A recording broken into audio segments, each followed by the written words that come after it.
हरि ओम नमो नारायण ओम नमो नारायण हरि ओम नमो नारायण हरि ओम नमो नारायण ओम नमो नारायण हरि ओम नमो नारायण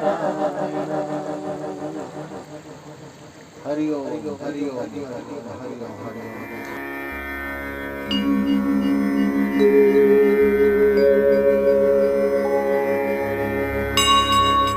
हरिओम जी हरिओम। सभी को मेरा हरिओम। आज मैं हरिद्वार कनखल आया हुआ हूँ। बहुत सालों पहले आया था, ये लगा लो 40-42 साल पहले। सब कुछ बदल गया। बंगला आश्रम था, सूरतगिरी बंगला गिरी महाराज का था। तो वहाँ पर आया था, देखा महात्मा ही नहीं है, बाबा ही नहीं है, सच्चाई में बाबा नहीं है ही नहीं वहाँ पे। और जब मैं रहता था यहाँ पर पहले, जब मैंने यहाँ पर स्थान ग्रहण किया था और रहा था कुछ दिन, तो बहुत भव्य था, इतने महात्मा थे सच्चाई में।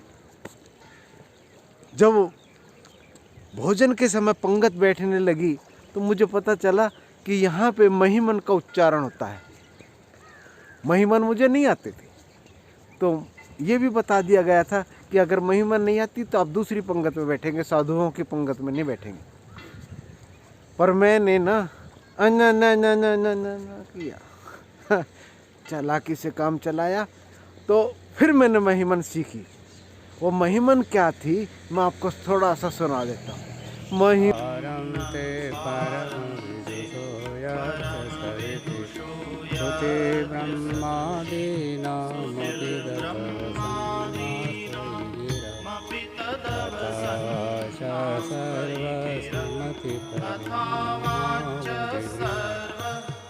महिमन थी ना, बहुत भव्य तरीके से गाई जाती थी, ऐसे गुंजायमान थी, इस तरीके से था जैसे साक्षात भगवान शिव इस महिमन को सुनने के लिए आ गए हैं।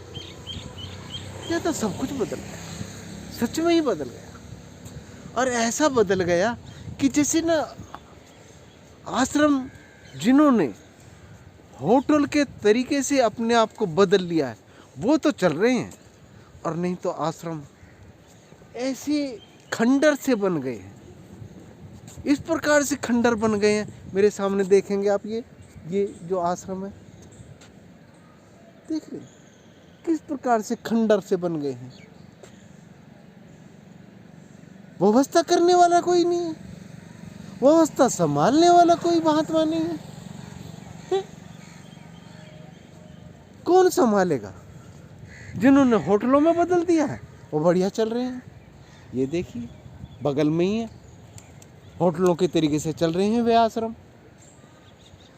क्या इसी तरीके से हिंदू धर्म का, खैर जो भी है, आज का टॉपिक यही है कि लोग महात्माओं में और आश्रमों में क्या ढूंढने जाते हैं और उनको क्या मिलता है। यह एक सोच का, विचार का एक सब्जेक्ट है कि हम मंदिर क्यों जाते हैं।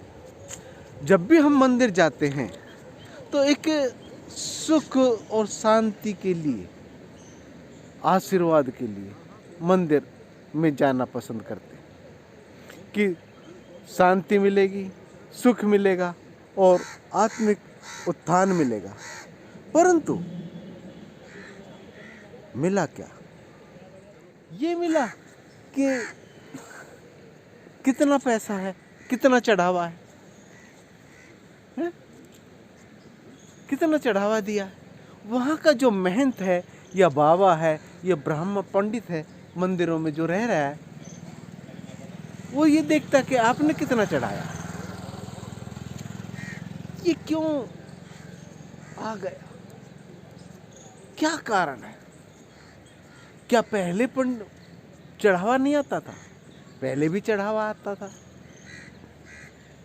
पर अब तो इतना विवाद हो गया है इस चढ़ावे के ऊपर कि लोगों ने आश्रमों को एक बढ़िया प्रोजेक्ट के रूप में पेश कर दिया। कहीं ऐसा तो नहीं कि इस साधु समाज में व्यापारी घुस गया हो? जी हाँ, ये सच्चाई, यही सच्चाई है कि साधु समाज में व्यापारी घुस गया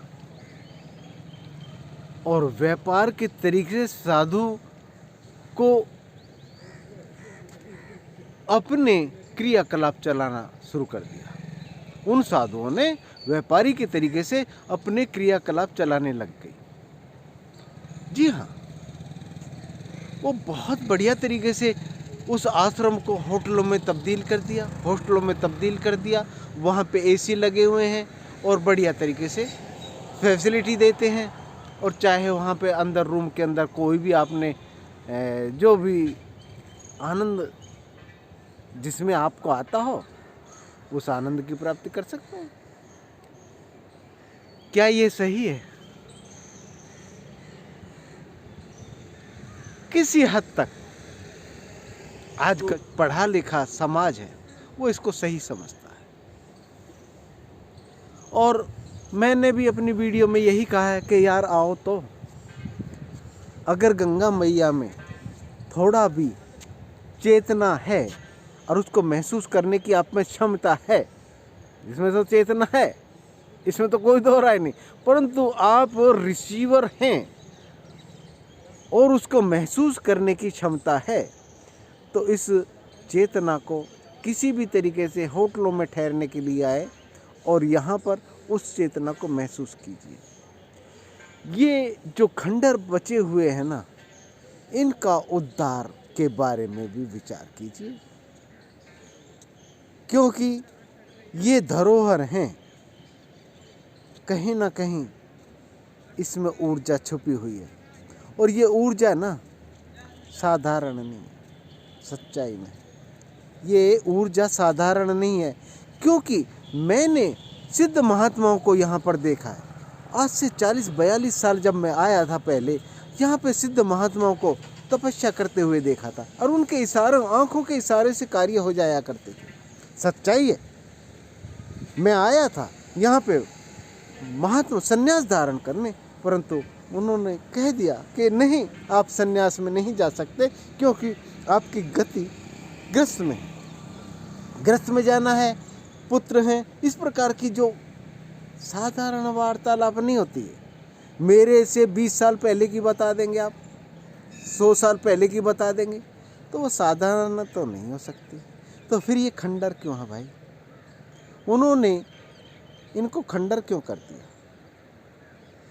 ये खंडर ना कुछ लिए बैठे हैं जो अभी तक जीवित हैं। तो मेरा यही मानना है कि इनमें भी जाइए और इनकी चेतना को महसूस कीजिए। आपको वो चीज़ मिल पाएगी जो आप यहाँ पर लेने आते हैं। सच्चाई है। आप होटल में ठहरिए, बढ़िया धर्मशाला में ठहरिए, बढ़िया आश्रम में ठहरिए, एसी लगा हुआ वहाँ पे ठहरिए। जो आपको पान करना है, अर्थात जो भी आपने सेवन करना है, अपनी पत्नी के साथ आए, फ्रेंड के साथ आए, जो भी जैसे भी आप सेवन करना, परंतु ऐसे स्थान पर भी जाइए। ऐसे स्थान पर आपको पूर्ण चेतना मिलेगी, उसको आभास कर सकते हैं, उसको महसूस कर सकते हैं। इस चेतना को आपके लिए वो रिएक्टर का काम करेगी। एटमिक ऊर्जा छुपी हुई है। जिस प्रकार से बद्रीनाथ, केदारनाथ, बहुत बड़े का मतलब ये नहीं है विशाल मंदिर, उससे कोई मतलब नहीं। विशाल मंदिर बना दिए तिरुपति वाले, बहुत चल रहे हैं, बहुत बढ़िया है। वहाँ पर टिकट भी कटती है, 10,000 की भी है, 5,000 की भी है, 2,000 की भी है, आम आदमी के लिए भी है। लगे रहो लाइन में, VIP आए हुए हैं, लाइन में लगे रहो। वो सब अपने तरीके हैं, मैं उनके मतलब कटाक्ष नहीं कर रहा, परंतु कुल मिला के जहाँ पर चेतना है वहाँ। और असलियत में तो मैं आपको एक बात विशेष तौर पर बता देता हूँ, जब आप रिसीवर बन जाएंगे ना, तो चेतना तो आपके अंदर है। रिसीवर जो आप साउंड को तेज करके आपको सुनाता है ना, इसी प्रकार से रिसीवर भी जो रिसीव करता है उसमें भी वही सिस्टम है। इस कान का परिष्कृत रूप है। कहते हैं कान नहीं सुनते, नहीं, कान सुनते हैं, कान तो पूरे सुनते हैं। ये यंत्र तो बरोबर ठीक काम करता, परंतु अंदर से साउंड लेना, रिसीव करना बंद कर दिया। आंखें नहीं देखती, अंदर से ज्योति चली गई। तो आंखों की ज्योति अंदर है, इसीलिए तो चली गई। और वो अगर जा सकती है तो आ भी सकती है, ये साइंटिफिक प्रूव है। तो मेरा यही मानना है कि कहीं भी जाइए तीर्थों पर, परंतु जहाँ ये खंडर बचे हुए ना, इनको भी आप तलाश कीजिए, उनके अंदर भी जाइए। हो सकता है कोई भूला भटका महात्मा बैठा हो, उसकी तलाश में आप घूम रहे हो बाहर, तो वहाँ पर दिव्य दर्शन हो सकते हैं।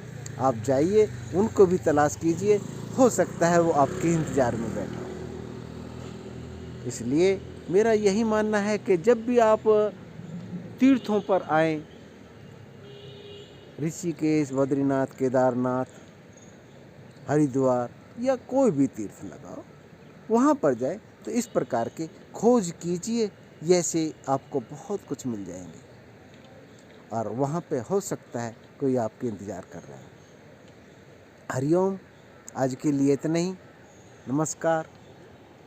अगली वीडियो में फिर से मिलता हूँ। हरिओम।